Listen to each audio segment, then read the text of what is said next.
Hola, bienvenida a Matematv. Hoy estaremos hablando de los componentes de un vector, o en este caso cómo se determina o cómo se calcula los componentes de un vector. Es muy importante tener en cuenta que los componentes de un vector son la diferencia entre las coordenadas del extremo y la coordenada del origen. De esta manera que si tenemos dos puntos, conociendo cuál es el origen y cuál es el extremo, podemos calcular entonces los componentes de un vector. Los componentes de un vector, el extremo sería el punto B, a B le resto el origen, y el segundo componente le resto la segunda componente del origen en este caso. Entonces vamos a aplicar la definición para buscar en estos dos ejemplos las componentes de ese vector o dicho vector.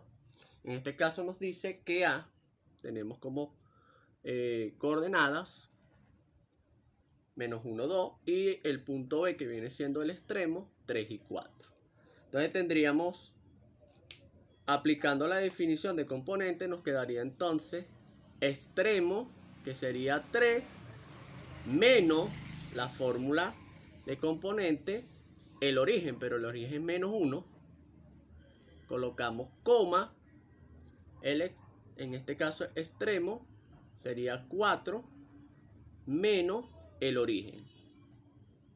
Y ahí tendríamos entonces para calcular, en este caso, la componente. Vamos a realizar, nos quedaría 3, menos por menos da más, 1, la resta o la diferencia de estos dos números sería 2 positivo, ya que el 4 es mayor.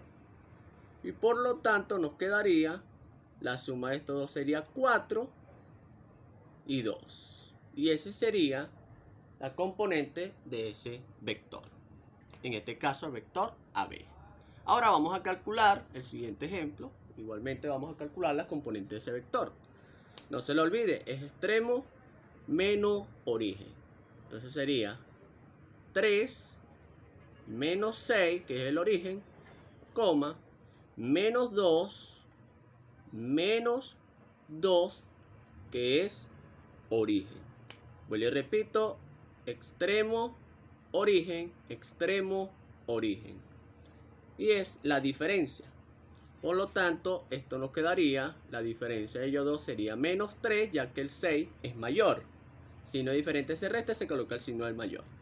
En este caso vamos a hacer una suma porque son signos iguales. Nos quedaría menos 4. Y ese sería las componentes o el componente de ese vector llamado AB. Espero que te haya gustado. Sígueme en mis redes sociales como Matematv.